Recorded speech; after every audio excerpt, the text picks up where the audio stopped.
Hey, welcome to Car Guy Confessions, brought to you by ARP. I'm Jeff Smith. This is my car buddy Cam Benty and car builder Steve Strope, and we're going to tell you some stories. Our friends at ARP, man, it's great. So we're at the Grand National Roadster Show. You are old. Man. That's not Grand where National. Did you ever go there? I never did. I did. I went. Yeah, I lived I down in did. California. Outstanding. I led a sheltered childhood. You know? did. They've won The Grand National Roadster Show here in Pomona, California. So we're looking forward to the show because we just got here and there's a ton of people here. There's Pro Street this year, so we're going to look at we're going to talk Street Machine Building. Yeah, man. And so Matt and Debbie Hay, Rick Dobbertin, Mark Grimes, Sabery, Scott Sullivan, Rod Sodsbury, Scott Sullivan's here. In Popular Hot Rodding, my car was on the cover with a 66 Chevelle called Goldenrod, Farmer's Goldenrod, it said on the door, and it had a blown big block Chevy in it, and it was tubbed, had center lines on it, and two other cars. At the top of the issue, it says Pro Street. And it says something below that. But anyway, in the article, it says, we see a new trend developing in the hot rodding world. We're going to call it Pro Street. Yeah. We feel that these cars exemplify that look. Yeah. And so, for me, I have the first car that was described as those words. And most importantly, I say, have you seen the words Pro Street written prior to that article? Yeah. Okay. I will post that online. It's like I didn't even post it. Really? Somebody directly below it says, I think Grumpy Jenkins had the first Pro Street car. I mean, it's just like, come on. Because he drove it in the street sometime with it. And we all love Scott Sullivan. Perfect. And, and I met him, Street Machine Nationals. I was just some little grommet kid. And when I was a teenager when I met him the first time, because he's way older than me. And so I was like, you were kind of a big influence to me. And he's pretty proud of himself. And he goes, yeah, I know, kid. And he's like, walks away, kind of like he kind of has that attitude like Don Perdome does. Hey, kid, everybody's a kid to you. Yeah. And I stopped by this summer on the way to. I didn't go to Des Moines, good guys, because my niece got married. So I drove to Columbus for the next weekend. Okay. And I stopped at BBT shop in Illinois, and I was like, hey, Scott, can I stop by the shop? Yeah, man, come on by. Yeah. And Bob from ARP was there that weekend. Okay, Bob's there. So we come there, and he's like, and I knew that he was behind the house and the house he grew up in, He's never grown up because he still lives in his mom's house. That's what I told him. And with a two-car garage. I don't know how he gets the low cars in that driveway. Oh, man. I mean, the cars that have come out of that little tiny garage is just unbelievable. And you think he's got this huge shop and all the tools you saw on the TV show, right? All these, and you go out there and there's a Rubbermaid thing full of tools. Yeah, and and a chop saw and a welder. Yeah. It's like, where's the rest of the stuff? He goes, what the rest of this is it? It's amazing. So I stopped and hung out with him that day, and I posted on my way to Columbus for the Good Guys show. I posted, hey man, I got Scott Sullivan. Bob was here, took a selfie, like teenage girls. So somebody's seen that, and they come up to me and says, tell me about Scott's shop. How is it really a two-stall garage? And I go, no, he's lies. He says he has CNCs, chassis tables, scanners, 30 employees. And the guy goes, I knew it. I knew it. I told Scott that when he got to Columbus. He goes, you son of a bitch. I don't even think it's a 2.5 stall garage. If it's 2.5, it's barely that. When we did Cheese Whiz, that was the first time I'd really spent. I knew who he was. We met at the shows, but I never spent any time with him.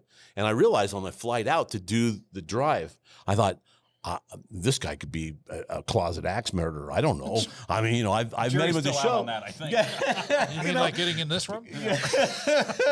And it was like, but we had such a good time. Yeah. But and I've had several people tell me that it's a little egotistical, and it's like, well, but you have to get past that. Oh, he's a great guy. He's a super and guy. Growing up as a very kid, dry humor. I'm not a sports guy, but I think there's some basketball player. He has a shoe line.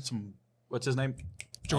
Jordan. Michael Jordan. Yeah. But these guys growing up to me, reading the magazines, thanks to you guys, they were my Michael Jordan. Sure. I mean, I had posters on the wall Same for us. of Matt and Debbie Hay, and now I go to Phoenix, I go to his place and see his amazing collection of IndyCar parts and have lunch with him. And Rocky Robertson lives 15 minutes from my niece in Illinois, so I sneak away from family stuff, go see Rocky. Yeah, you bet. And, when he's not on his boat with his girlfriend. Yeah, you have to make sure. It was sometimes, Yeah, I need to see Matt Hay's stuff. The IndyCar stuff sounds Unbelievable. absolutely amazing. Did you hear the story about? See, we should save this for. I'm Okay. trying to get him on Let's the get show. him on the show. Let's get him on the show. But Make sure he brings built- his 3-foot-long tube socks with him. Yeah. Does he that hide we in- all wore back does he, then. does he hide in those? I saw one in the paper for sale, in the old ads in the back, and 79 Mustang, and I wanted, of course, the hatchback. Yeah. You gotta have it. It didn't say what it was. When I talked to the guy, he lived in a neighboring town for sale, and I was all say, oh yeah, let's, something that we can afford. And all the way over there, I kept telling him, I never know. I don't know if it's a hatchback or a notchback. Yeah, right. We got there, it was the hatchback, and it was silver. And it was just that was it, So got a hold of Alston Engineering, and I ordered. They sent me a catalog and just ordered the chassis and everything out of that, and we took the engine from the 66. Okay. And the rear end from the 66. But the tires... The famous narrowed rear end. That's right. That's right. So the tires were too big, the ones that were on the rear end so we had to go to smaller tires. And you couldn't get Mickeys at the time. Yeah. So they were McCreary's. They were dirt track tires. Right, right? yeah, McCreary's. Back and then, I found those I think, at some swap meet or something. I don't really remember, but it was a swap meet, and I thought, these are perfect. And that's so basically the drivetrain. But this had the full chassis in it, where the Mustang was back half. Right. The 66. So the 79 was a full chassis, and that was our first attempt at that. And that made it on a few covers, didn't it? Oh, yeah. That was just about everybody's cover, right? Yeah, that was a fun car, and that's, we can get to it later, but that kind of car is what, Rick Dobbertin and I, we knew of each other, but we didn't know each other. And I remember to this day, the first year we had it out, which was in 83. Okay. It was sitting at the Street Machine Nationals, and Rick's walking by with his entourage, and I go, "Hey, Deb, look, Deb, look, it's Rick Dobb. Look who that is. Look who that is." Well, Rick actually stopped and looked at the car. He said, "Man, that thing is slung." And I go, I'm delivered. I've been acknowledged. That's right. I've been acknowledged. So the next year, the license plate on it said slung. Slung? Yeah. Yeah. But he also commented to me later as we got to know each other really well. He goes, I'll never forget that car, because the first time I saw it, some guy came up and goes, we were driving by and standing by Rick. He goes, "Man, that thing, there's Ford power. Listen to that Ford power go by." And Rick goes, "Go look at the motor." And it had the Chevy in it. The Chevy motor. Yeah. So that did really well for us. And Doritos, or Frito-Lay, was looking to do this commercial, and they wanted a whole different theme, so they got Chance the Rapper. Yeah. And the Backstreet Boys. And you're thinking, what's going on here? Yeah. And then I didn't know it at the time, and Phil called me and said, "We got a gig for you guys. We want to do a shoot with your Thunderbird." And I'll remember, I said, "Well, is this like a print ad or something?" He said, "No, we want to do a TV commercial." Yeah. So we thought, "Oh, this is cool. We're going to find out." So we get over there to the Ontario airport, and that's where a lot of stuff is shot. Okay. I mean, SEAL Team, the movie, SEAL Okay. Teams there, Yeah. Ford versus Ferrari. Okay. That was all Shelby, shot there? Yeah, Shelby's shop was. Okay. In fact, that hangar's where our stuff was shot. And we get over there, and it was a huge production. I mean, it was just like, wow, Hollywood. I had all these trucks and cameras and things. And I go, "Phil, what is this for?" He goes, "Oh, it's for a Super Bowl commercial." Wow, we got to get this right. We'll hope this thing starts and has gas in it, right? Yeah, she can tell you stories about Running out of gas. running out of gas. Matt, you got a full tank? Oh, yeah.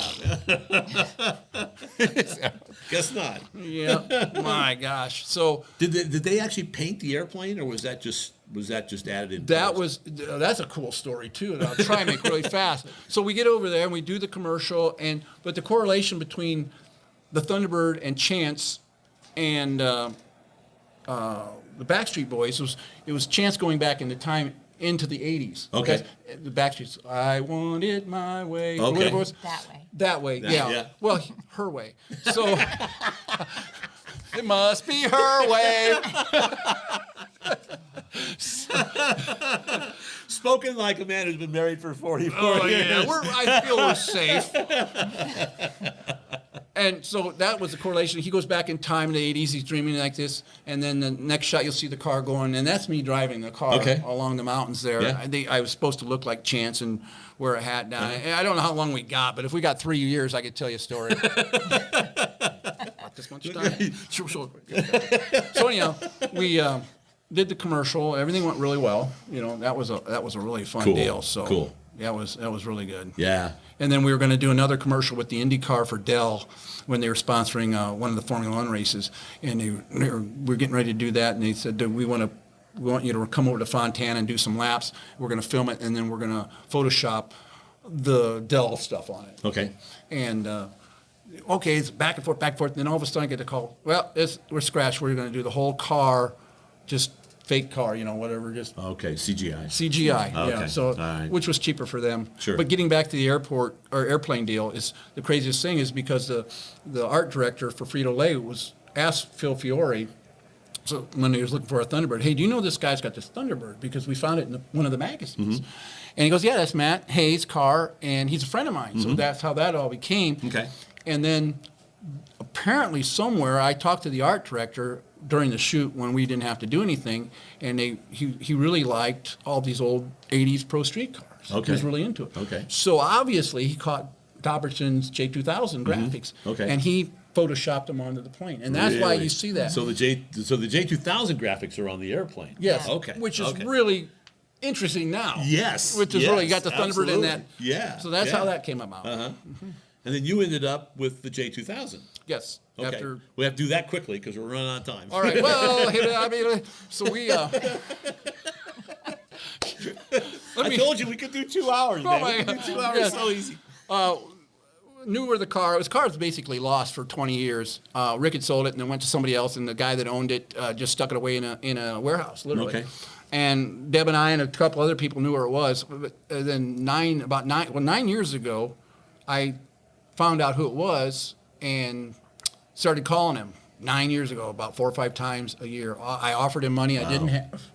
Back, it's serious. It's true. Of course, it's true. It's true. But we had to find out. So he said, "Make me an offer." I offered money I didn't have, but I needed to find because I figured the car is so popular. If I get a price, I could get investors. Yeah. Or somebody would want to buy it. Right. Just Well, get it out somebody- of yes. captivity, so Yes. to get back out to everybody. Right. Right. So every year, and then he said, "Well, make me another offer." I said, "I don't want to bid against myself." I Right, said, that's silly. I Yeah. said, "I don't care what it is. You have got to have a number." And he wouldn't give me one until last August. He said, "I'm going to take it to auction. I think I'm going to just take it to auction." And I said, "Well, then you reserve?" And he goes, "Yeah." I said, "Well, then what's your reserve price?" Yeah, He said, yeah. "Well, let me talk to my auction guy." I said, "You know, go into auction, you're going to spend this money, you're going to spend this money, you got to get the thing running. 10% on your side. You're Yeah. going to spend a ton of money." He says, "No, I own the auction company." So Oh. that shot that. Then there's that. They shot that down. Yeah. Well, what? So anyhow, he finally gave me. He said my appraiser came back and he said it's worth. I got this on an email. He says it's worth this much to this much. He said, "I realize the high might be high. You never know, Yeah. and it could go lower." And after 9 years, I wasn't gonna screw around. So Yeah. I gave him the high price. I said, "We'll give you the high price. Wow. We'll go the full Monty." Wow. And I went to bed that night and got a text back. I woke up in the morning. There was a text that says, "I accept your offer." Wow. And stars fell from the heavens. You know, bank accounts sunk. The angels sang. They sang. Everybody. Oh yeah, it was crazy. The Backstreet Boys came by. You know, and I guess they wanted it that way. So that's really it. It took 9 years. Wow. And I didn't want to. You know, there's very few people knew about it where it was. So it was just it became an obsession. And the problem and the situation is I wanted to get out and let the public enjoy it. Sure. And down the road, hopefully a museum or somebody will buy Take it, take it because it needs to be seen for generations. Exactly. Like a lot of Such these an cars. amazing car. Just like this show, everybody's wow. You know, look at it, all these different cars, and it Yeah. is an amazing car. Yeah, it is. It Um, is. We whether could do you- a whole story. We could do a whole show just on that car. Oh yeah, Yeah. And yeah. yeah. So Yeah, the Peterson Museum would be great, wouldn't it? That would be fantastic. it would be neat. I mean, Yeah. that's our goal. Deb and I do not want to die with these things. We Right. would like them to go somewhere, Right. To where people enjoy them. Yeah. And like a lot of these cars should Sure. be. You know, Absolutely. Galpin, Ford, Peterson. They have a lot of these cars they're preserving. Yep. Let's start with the Chronological. the 69 Camaro, right? Right. Well, Which you started drag racing. Yeah. And that's the one here. Yeah. It's here. Right. So, As a pro street car. Yeah. But initially it was a super stock car? It was a super, for it was, you know, I was a Z28 that I bought new in '69. I drove it to my high school prom. That's cool. Yeah. And God I damn just, with my wife, just drove it to my 50th class reunion. Same car. Really? That's so How cool. many people That's can so say cool. that? Yeah, yeah. Right? Did anybody? Of course, it looks a little different. It looks a little bit different. Because Yeah. my one friend, I told her, I said, my friend Harry, he's going to have some smart comment. And he said, oh, well, it doesn't look the same as it did back in high school. I said, well, neither do we. 50 years Yeah, they all later. got old, didn't they? Somehow, They all yeah. got old. I don't know how that Yeah, but works. anyway, so, yeah, I bought it new and drag raced it on the street, which I hate to say now. I don't. Yeah. I mean, Went is to, that went to a couple drag races and kind of got hooked. And I actually took it off the street, put it on the track, and made a super stock J car with this 302. Had a 650 rear end gear. 650. 650. You can't. We started out with a 513, and we didn't change anything, but the rear end gears, and every time we went lower, it went faster. Okay. All right. And we ended up with a 650. You can't Could you go any just lower. rent yourself out as a wheelie exhibition car? At that Well, little point, tiny motor and probably a big 10,000 flywheel, right? RPM Yeah. through the traps. Yeah. You sound like a bumblebee. wow. Yeah, you can't go any lower than 650 because the pinion gets too Pinions small. got bigger yeah. already. Yeah, yeah. But anyway, so I tell everybody with that RPM and the weight of the car, because you had to run factory shipping weight. Sure. I even had to run a spare tire and a jack in the car. Really? That was the rules. Wow. NHRA was much stricter then than they are now. they are now, We yeah. couldn't run wheelie bars. Oh, boy. And you also could only move the frame rail in the width of the frame rail. And you had Okay. to use the frame rail that you cut out to weld back Wow, wow. So are you So- saying this Pro Street car actually cuts numbers? in. Yeah. Is that what you're saying? So my index, the Superstock J index, was 1111, and it would run 11.0s, which was fast enough back yeah. then to win. Oh, heck Yeah, And I absolutely. actually, in you started to 70 win class, yeah, for Yeah, sure. in 77, I won my class, the Superstock J class at the Summer Nationals, and it went 11.05. I did set the record at a points meet at Maple Grove, which you could set the record at a points meet, but you had to go through teardown. Okay. They don't yeah. now, Yeah, yeah. but you had to go through teardown. Teardown And- said that's a whole that we could do a whole story just about teardown. Well, the funny thing is, I set the record at Maple Grove, and the guy behind me, the car behind me, was Jim Baburka, who had a '69 Z28 Superstock J car. Okay. He went 200s quicker, so I held the record for one pass down pass? the track. Yeah. Tina and I met in '89, and right after we met, I was really wanting to get back into drag racing because I hadn't raced since my Camaro. That's when the white Corvette came out. Yeah. Yeah, so the 57, that's what I had when Jeff and I met in '92 at the first shootout, At Memphis. which I was remember really neat. seeing that Fastest in all the street car. comp cams ads. Yeah, and that's my favorite car. Of all the stuff that you've done, that's my favorite car. Yeah. Big giant motor, Yeah, lightweight single car, four-barrel. Naturally aspirated. four-barrel, naturally aspirated, and are out there. You were number 2 qualifier, One. right? No, you were number 1 qualifier. Yeah, Steve Johnson was That's behind right. me by 1,000ths, and I said, "Man, if you didn't have that Rolex watch on, you would be number 1 qualifier."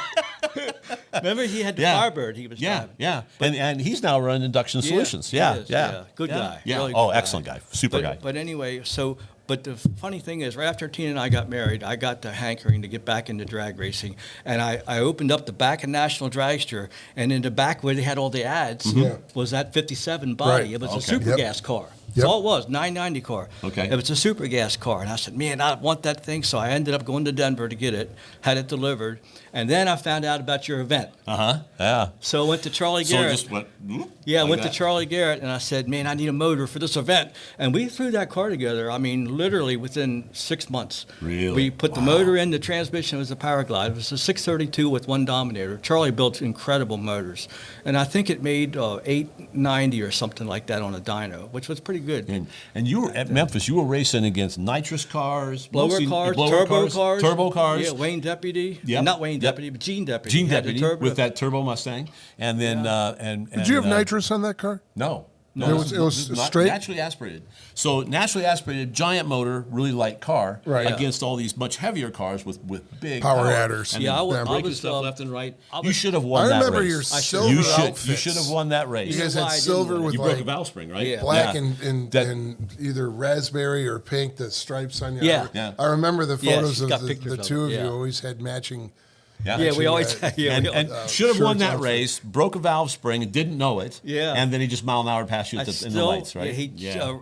Max Carter. Max Carter. I left with on the him. Chevy too. I left Ooh, with on the him red big Chevy time. too. Yep. Yeah. I remember all Yeah, that. I left on him big time, and about the 1,000-foot mark, I could hear him coming. Because on the starting line with those nitrous and blower cars, I could hardly ever hear mine. Because we were running Flowmasters. We all had to run Flowmasters. Yeah, exactly. Not like today. Yep. Right. Yep. And we drove our cars. Yeah. Because you went to the show the night before. That's what killed me. That's what ruined my. I would have won that race if I hadn't. I was given rides around Ray Fluger. Yeah. From Flowmaster. Who owned Flowmaster Richard at the time. Small, all those He was guys. his director I of was PR, giving them rides around Memphis like a taxi cab. Here I am, but I drove it out, which we were all supposed to do. That was part of the deal. That was part of the deal. All the 16 qualifiers were supposed to go in that cruise, and I remember where it was. Chuck Hutton Chevrolet. Yeah. They had a pig roast there. It had a band there, and I drove it out there, and no one else came out because everyone was fixing. They were all fixing their cars. All the nitrous because cars they'd all grenaded were their fixing stuff trying to qualify. But anyway, I was driving all around and ruined all my valve springs. And back then I wasn't, I didn't know enough back then to have extra parts. I had no extra valve springs, and so we broke a valve spring on the last run. So I ran on 7 cylinders, but it still ran a 770. Hey, we'd like to thank our sponsor, ARP-bolts.com. We got a fantastic little backdrop here. They make an outstanding series of bolts, almost anything you would need for engines, chassis, things like that. In fact, we were at lunch today, and a guy asked you about the bolt on the back of your shirt, and and I said, well, it's really about a head bolt. They neck the stem down of the bolt on a short small block Chevy head bolt, so that the clamp load is even across 3 different head bolt lengths on a small block Chevy. And, so that's the kind of technology that you get out of ARP. And we've all got stories on all that stuff. Well, for a translation of what he said, call ARPbolts.com. But the message is that you can't get any better than that. No, you cannot. There you go. We'd like to thank our friends at InTheGarageMedia.com. They have 3 fantastic magazines. They've got Classic Truck Performance, they have Modern Rotting, and my favorite, All Chevy Performance, with Nick, my buddy Nick, is the editor. Biased. So yes, of course. But it's a fantastic book. They're doing print media, which is of course our favorite. So in color and everything. In color and everything, and you can get your car on the cover of one of those books, which is a fun deal. Great tech. Great tech. By You know, not always written by me, famous but people. Yeah. Famous people Not have written all the always tech. written by me. That's right. Just So pick it check up and them out read it. at InTheGarageMedia.com, and they're our friends, and they will thank you. There are things, how you get through a build. I always like to plan your build and then build your plan, that kind of thing. Yeah, right. People do that. I don't do that. Huh? Yeah, but there were things, during the thing. Oh, if I did another one, I'd do this. If I did another one, Sure. So then I made a list of everything that made a pro street car a pro street, which is the big tires, the big engine, something sticking out of the hood, the roll cage, the wheelie bars, all that stuff. And then I thought what I'd do is I'd stuff it in the smallest car I could find that I could deal. I was going to do a Vega, and I thought, not a Vega.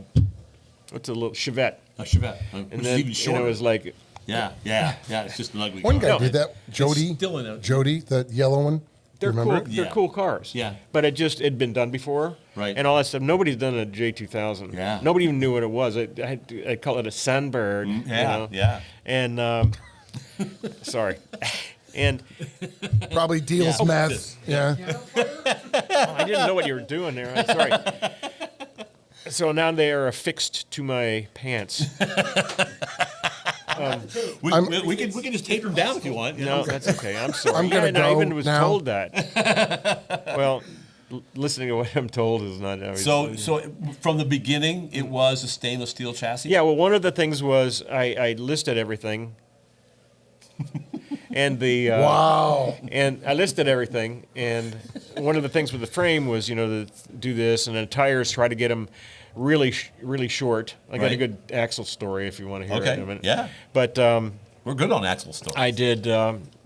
Just everything that the 2 turbos and the blower, and people used to make jokes with the Nova. They'd say, "You got 2 turbos. How come there's only 1 blower?" And I thought, I got you this time. You just wait. We can fix that. Yeah, right. But with the axles, I had a speed shop, and I called Strange Engineering for some guy who wanted some like 26-inch axles for a Camaro or something. I wanted to get a price on it and stuff, and then Strange is there, and I said, hey, while I got you here, could you do like an 11-inch axle? like 11, 12 inch, something like that. And they said, yeah, we can do whatever you want. And I said, oh, cool. Okay, well, I'll order those axles. And he forgot about the 28 inch ones. And about 3 weeks later, I get this little box from Strange, and I knew immediately what it was. It was like, no way. So I took them out, looked at them, and thought, so I called the guy back, and I said, hey, remember we had this conversation? And I said, I was asking you about this for the future. And he goes, what'd they do? And I said, they sent me the 12 inch or 11 inch ones. Yeah. Oh, crap. Send them back. We'll get these other ones out tomorrow, So then this was like a year before, I had everything planned, ready to go. Okay. And so I called Strange. I said, I need to order some like 11 or 12 inch axles. The guy goes, hang on a minute, you might be in luck. He goes, we got some here. I have no idea why. And I thought, well, those are.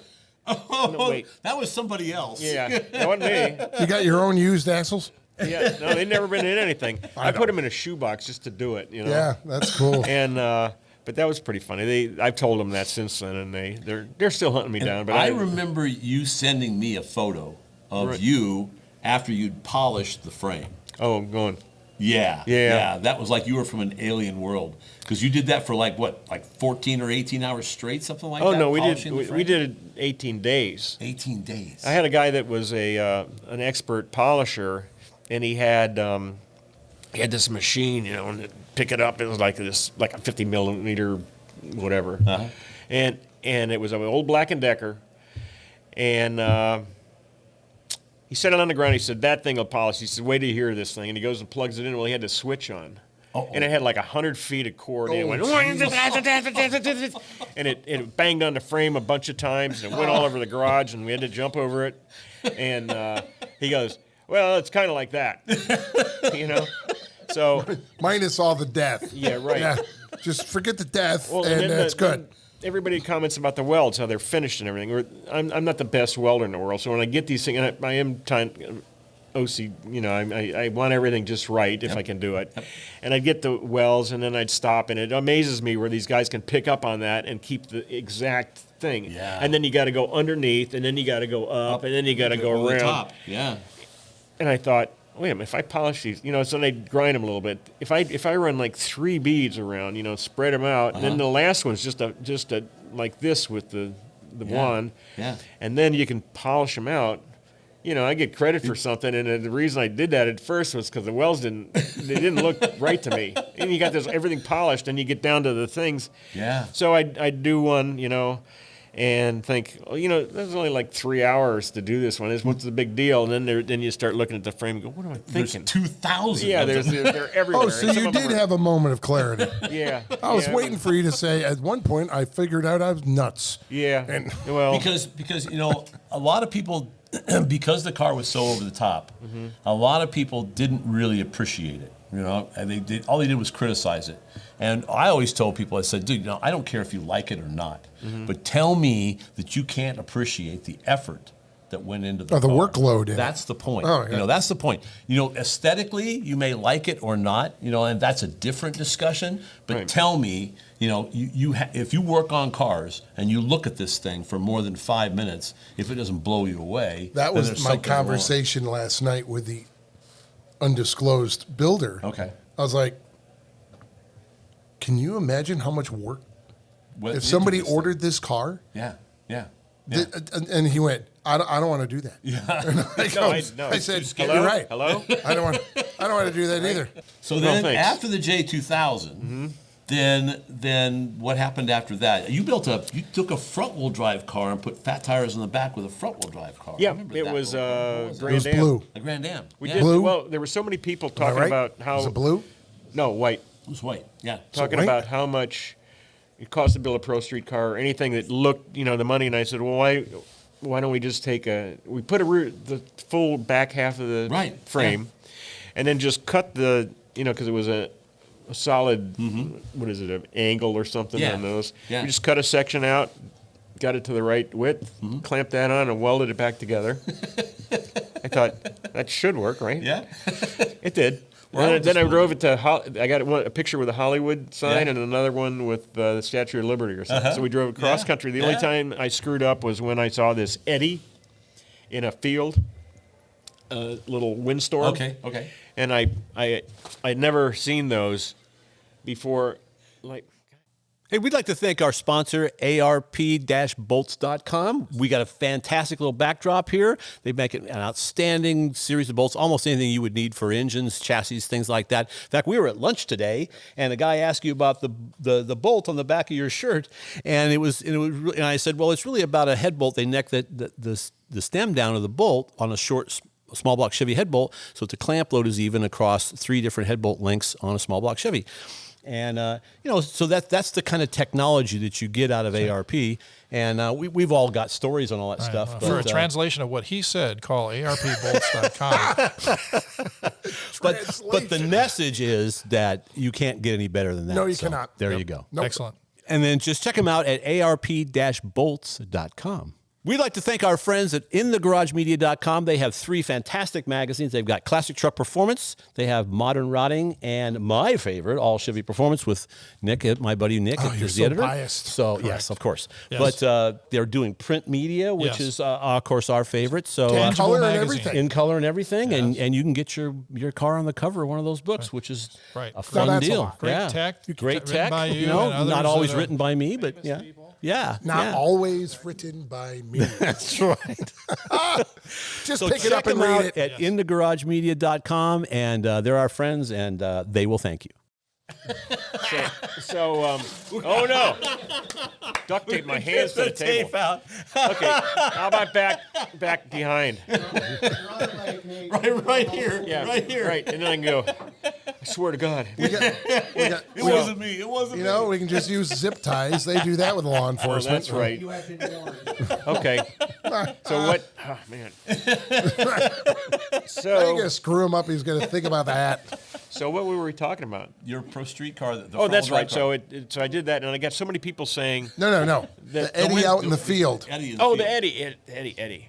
So I'm looking. Eddie and the Cruisers. I'm just going down the road, and I see this thing, and it's so cool looking, and it's like a tornado starting out. Yeah, I that thought, looks like something I want to go inspect. Yeah. Well, no, it was way out in the field. Oh yeah. You know, Good. going this Keep way it out there. and that way and this way and that way and this way. So it came right up this side of the road, and it was pretty big. It was maybe not the diameter of this room, It's but it already was something pretty like a big. bad idea. Yeah. Okay. And I was leaning on the door with the door open, and it took like Why? like 3 shovels full of dirt and just threw it on the dashboard of the. Man. Well, it turned so fast. It was like Wait. this. Why and was the door open? Because Because he was looking at it. I was looking at it. I Yeah, stopped. standing outside I- the car. Oh, you stopped and got out of the Yeah, car I to stopped look and got at out it. of it because I wanted to be really stupid. Yeah. I had the 2 cars, and I got invitations from Australia and from Sweden and Germany and stuff. They wanted the cars out there and stuff. And I just got thinking, I got to build a car that I can drive, to these countries, land and water. Just do it. Normal thought. Yeah. Yeah, it was. Yep. That's common. Yes. Yes. So And- you decided to build a amphibious vehicle. I decided to build an amphibious vehicle, and the starting point was a 1959 Heil milk tanker trailer. Yeah. And it was 32 feet long. Stainless And- steel. Stainless steel. And I figured if it keeps 30,000 gallons of milk inside, it'll keep the water outside. Right. Oh, right. yeah. But before we get to that, you need to tell the story about how the money came about to buy the milk tank and get the project started. Oh. This is a good story. Yes, I went to Went to Australia. I went to Australia, and on one of the excursions, this guy was telling us. He says, "There's a bunch of you like kangaroos." I said, "Oh, they're so cool." Yeah. And he goes, "There's a beach where there's tons and tons of wild ones out there, and you just go right up to them and you feed them stuff, whatever." So Wait. We're going out to pet kangaroos now? Yes. Okay. Yeah. All right. I'm on a follow the bouncing ball. So here we are on the beach of Australia, and we're going to go pet some kangaroos. Right. Right? That's right. Here I am with the you. car was sent over Wondering why I'm with you right now. there. I don't know. It was brought over there by a guy named Chick Henry who started an event called the Super Nats. Yeah. And They have it in like and January. The car was It's their brought summer. over there. And Right. when we were at the airport, they realized it wouldn't fit into the lower cargo hold, and you get it by cubic feet. Right. So it would hit. It was about 3 inches, so they had to move it to the upper instead of 6 feet high. Should have taken the valve springs out. Yeah, right, right, Coulda. right. That's Right true. in there That's, with that's, I would have saved him like $21,000. God dang it. Do not let him hear that. Back to the kangaroo. Just now. let the air Okay, out so of the tires. I'm on the beach with this kangaroo, and I got a bag of cookies, and I'm coming up, and this kangaroo they're both eating. I'm feeding this one, and I'm feeding this one, and then this one guy sticks his head in the bag, and the other one jumps at him and swings a punch, and the kangaroo goes like this, and hit me right here, and I went over sideways and spilled everything and everything. You got sucker punched by a kangaroo. And I do it again. We Hey, won 10. you're a proud man. That's all right. That's all right. Because and then it was Videotaped, and we won 10,000 on our video show. and the America's Funniest Home Videos. Nope, it was the Fox version. Oh, the Fox same, version? Same, Okay. it was All right. Okay. America's Family Okay. Videos. Oh, okay. Okay. Yeah, the money's the same. But that's yes, it spent the same, didn't it? Yeah. So that was the impetus for the surface orbiter. yeah, So, I think so. I'll look that word up and then I'll tell Again, you. no, I'm gonna. Trust me, it's a good. I'm gonna make sure I got this right. We went to Australia. We went on a beach. Got We punched trying out? to pet some kangaroos. One gave you a sharp left hook, dropped your ass. Somebody filmed it. A lot of people thought it's funny. Got a big check. I'm gonna take a milk tank and go around the world in it. Yup. Right. Okay. That was What year was that? Because I remember seeing you at DeCoin. 86, 87 was Okay. the first years Okay. I had my Chevelle there, and then I think I redid it, so it might have been 88. Yeah, And- probably Okay. 88 Yeah, because probably I 88. started Hot Rod in 87. Yeah. Right. Yeah, And I was so- at Carcraft, and we had done. Yeah. I was there for PHR. I was Yeah. the editor of PHR at Yep. the time, so we had some pictures of your car as Yeah, well. So yeah. That's when I met Gray. Yeah. You know? Yeah. So it all started there for sure. Yep. So, you know, Yep. it's Yep. you know, I'm it's, so it was- sorry. Yeah, yeah. Now I went on a sophisticated, street routing thing, you know. But no. my claim to fame still is, having the street machine with Boyd wheels on it, like a Ducoy. I didn't even know what that You was. bet. So Right, that was right, fun. yeah, You yeah, bet. yeah. That was And- crazy. And then You're a trendsetter. So Yeah. you built your car in your dad's diesel truck garage. He gave Yes. you a little shop off on the side, and you built that car yourself. So right? I have I grew up in my '66 Chevelle. My grandfather bought it brand new. I remember hauling. I didn't know yeah, that. he bought it Really? It was your brand new. grandfather's Yeah. car? Oh, that's bought it Wow. brand new. I That's remember awesome. hauling my 70cc Honda mini bike in the back seat, growing up down to the Honda dealer and everything. And Perfect. And he That's was the cool. guy in town. My grandfather was a pipe right. fitter, so That's and right. he had a little one-car garage adjacent to my dad's automotive shop. Okay. on the And same where property. is this? Okay. So In clarify. Manteno, In yeah, Manteno, in Illinois. Illinois. There we go. Same South, place. south of Chicago. South Chicago, 50 miles. Nice. And so if you need anything welded in town, go see Johnny type thing. My grandfather, he made clothesline poles, basketball poles in his little one-car garage. Well, in the winter, he'd back the car out to work in the garage, and he backed out. It wouldn't idle, so he put a piece of angle iron on there to keep it running. And well, it fell down, went wide open, and blew up. So that was the start of my hot rodding career. So Perfect. I was 14. He gave it to me, and then we just started piddling with it, and that kind of started it all. And then doing it with my mom and dad, obviously in the early days, was a big thing. You bet. It was a family Yeah. thing. And then luckily met you guys and Gray and got onto the magazine stuff, and then came back with my 60 Chevy, and then just kind of Yes. just Yeah, tried to be the consistent. green car. Yeah, Yeah. that was Right. hot rod of Those- the year. that was a huge yeah, car. Hot rod of Yeah. the year. Yeah. First power tour, the victory tour. Gray rode with me, drove cross country, Yeah, and yeah. Yep. I mean And you the rest is survived that. history. Yeah, yeah. And I miss Gray because, obviously he was a great influence, and I feel bad for these younger guys, Sure. that didn't know him, and now it's not as much print media, which we lived for. Sure. And Not- and I not loved even it. close. Yeah, and Not I loved it. I'm even not close. I Yes. understand the power of social media, but I'm old school. Yeah. And Yeah. Yeah. and Gray always, Bonneville was his thing. Oh, yeah. And Yeah. and unfortunately he'd passed away before I got into that, and I mean now that's just taken over Yeah, what we yeah. do. So I got to tell this great story. I was the editor maybe it was at my first year, and it was after Bonneville, right? So Greg Okay. comes back from Bonneville. Right. Okay. And back in the old days at 8490, we had individual offices, right? And the editor actually had a secretary. How about that? Imagine that. Wow. Yeah. Imagine But that. so I'm in my office, and the desk faces the door. The door's off to the side here. And I just out of the corner of my eye saw him walk by, and then he sticks his head back in the door and goes, "What?" And then he just goes, "It was so bitchin'," and then walked great, away. man. That was great. That was great. Mr. Flip Flop. Yes. Yep. Unbelievable. You know, because it was really a cast of characters. Everybody on staff that, you bet. I inherited, Pat Ganal. But there were characters. They were How many characters. How many writers at Hot Rod when you were there? I think 5 plus, and then plus me. Because I went to Hot Rod in '80 with Lee Kelly, and Gray was there. I was introduced to Gray with no fanfare. It was like, hey, there he is. That's right. That was the joke. He after he knew me a little while, he goes, "Are you married?" I go, like, "No." He says, "I got a niece, and she's, you guys would be kind of good together."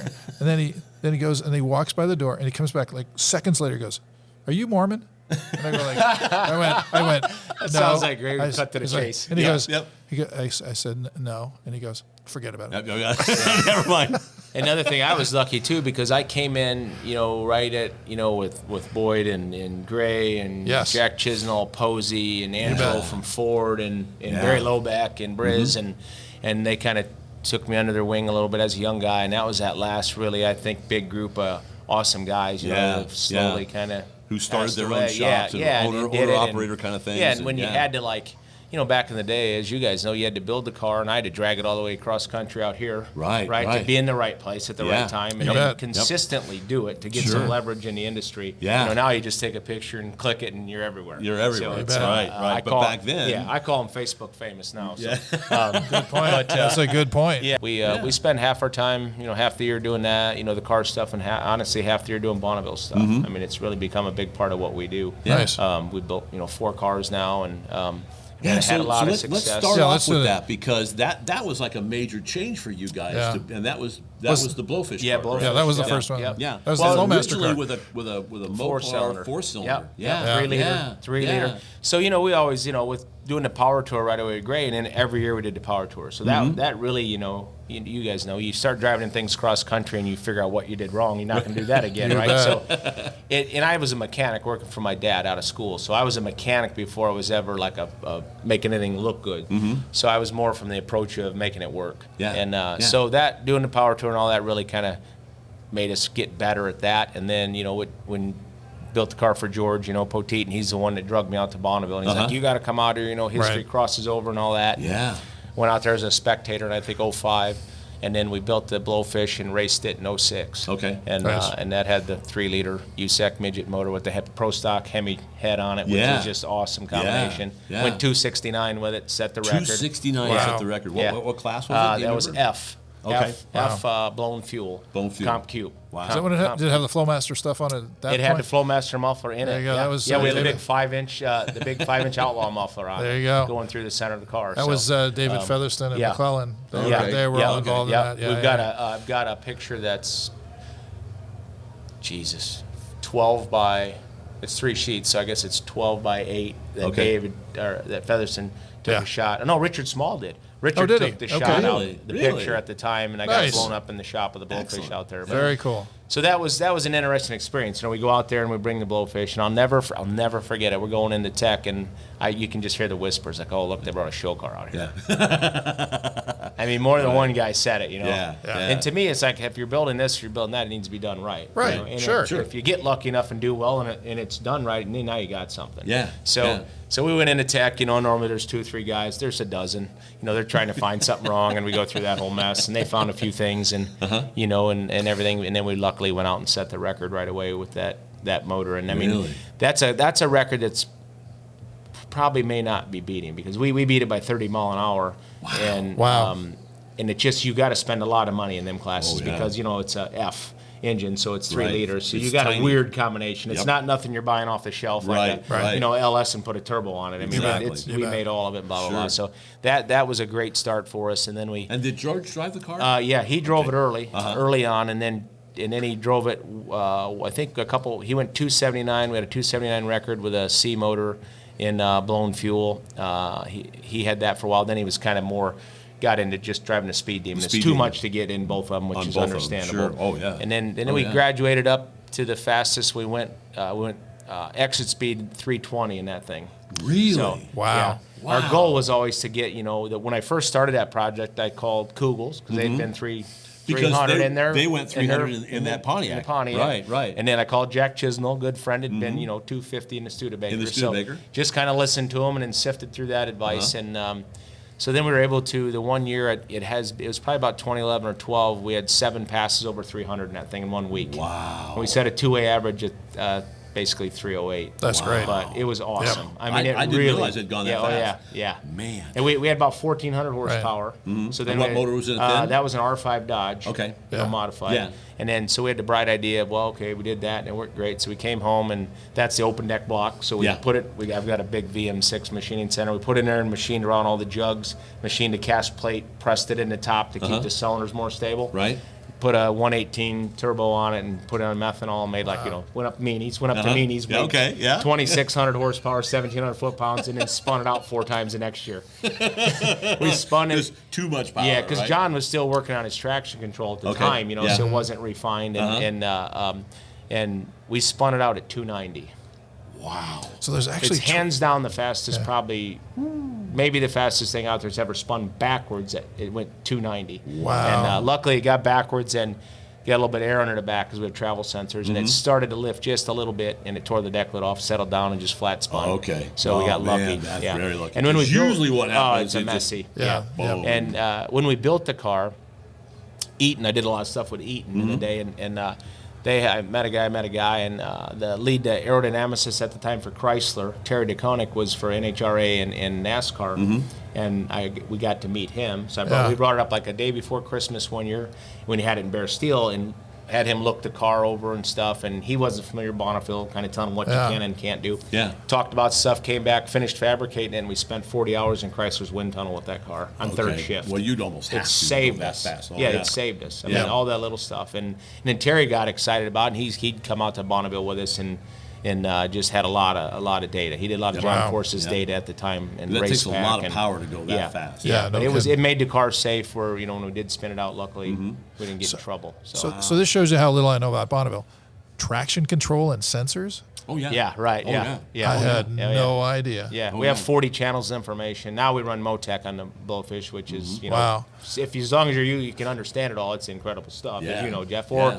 you get it. Everybody's always at, what's the best? We've used it all. M-Tron is another good one we run out of New Zealand. We run that on our Streamliner, and that has 802 sensors, and you can really control the cylinders nice, and it's a quarter of the money of Motec. But so we use a little bit of everything. It's all what you can control. Jeff knows that better than anybody. I mean, No, I bet. it's like having the iPhone. You don't know how to use it, you might as well get a cheaper one. Yeah, exactly. So Get that's that flip kinda phone the out.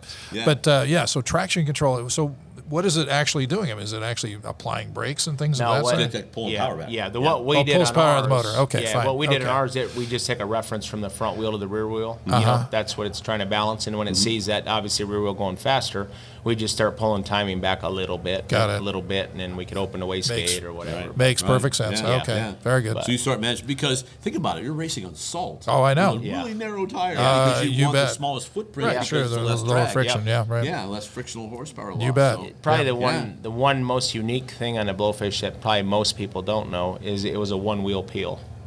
It was an open rear end. Really? Yeah. And Kugel told me that.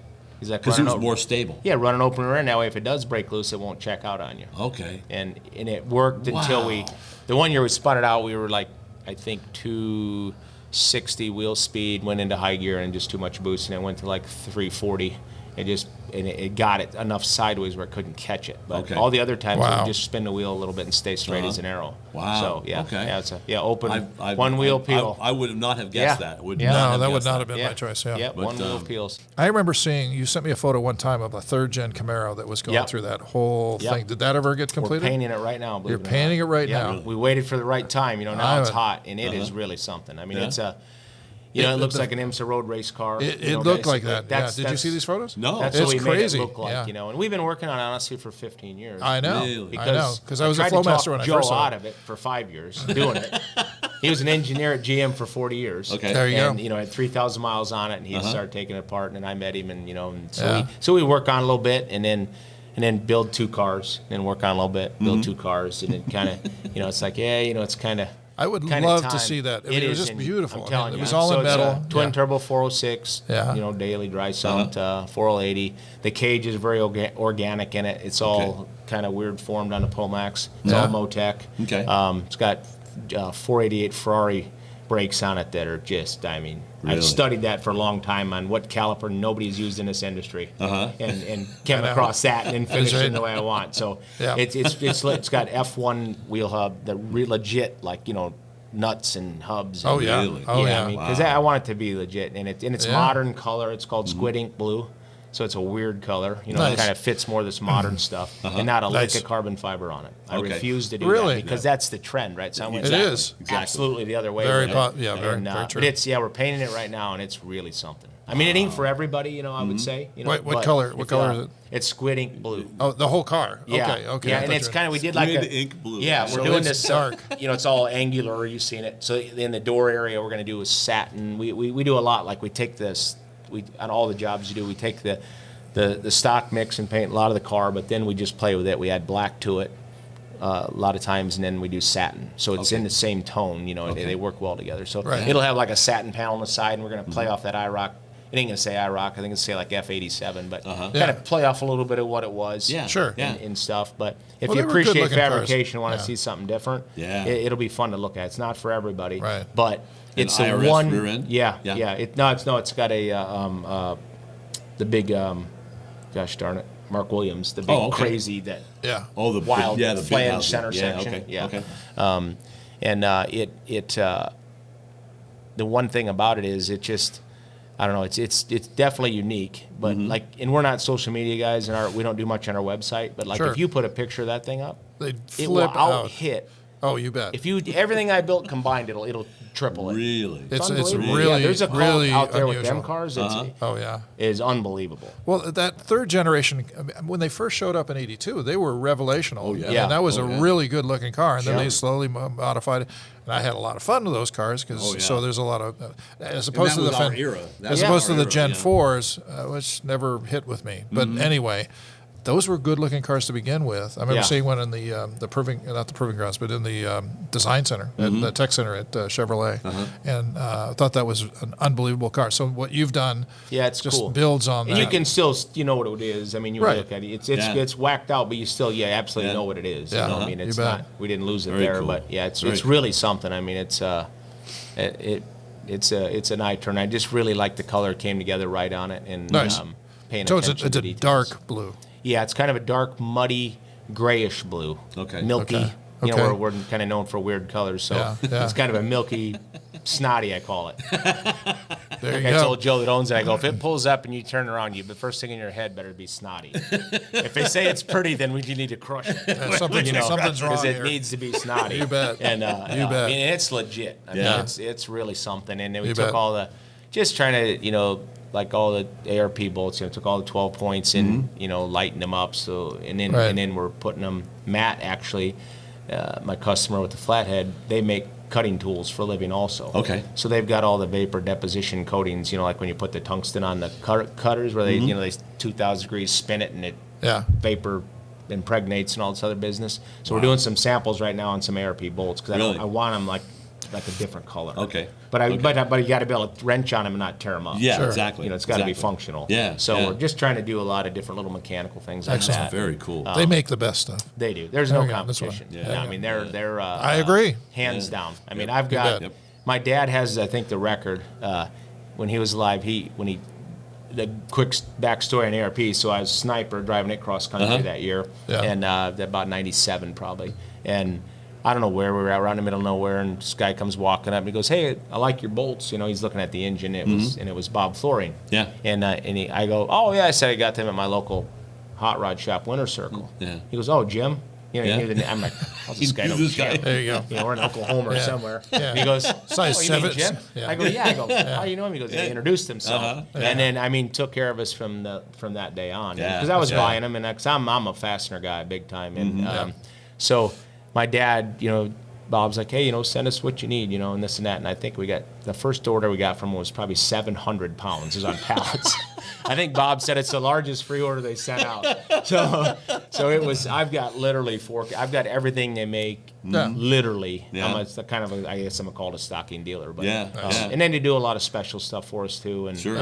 Well, with all these unique engines, we do a lot of crazy, all their studs, like especially. all those flathead motors crazy had to have studs their and own stuff stuff, they're doing. right? Yeah. You make long studs, they go down to the bottom of the cylinder. Yeah. You got to tie some of them together, otherwise and that's something fall apart. I didn't even realize at first was that they'll do anything for you. No, if you give them a custom. real spec and what you're doing, and and all that stuff, they'll build it for you. Yeah, and it's free. They give it to you for free. Yeah, and they have a lot of stuff that nobody even knows about. Yes. So if you want to call them extras or whatever. By far. And they can have a whole catalog just on that stuff, but and they'll make anything you want as long as you give them ample time, which I'm not good at that, I need it yesterday because I'm a bad planner. But and like I tell Bob, I'm like, I buy a lot of stuff from ATEC, and I mean daily, and I buy a lot of bolts from there. I don't go back and beat these guys up. They help me get going. Sure. And I'm using their stuff and I buy their stuff.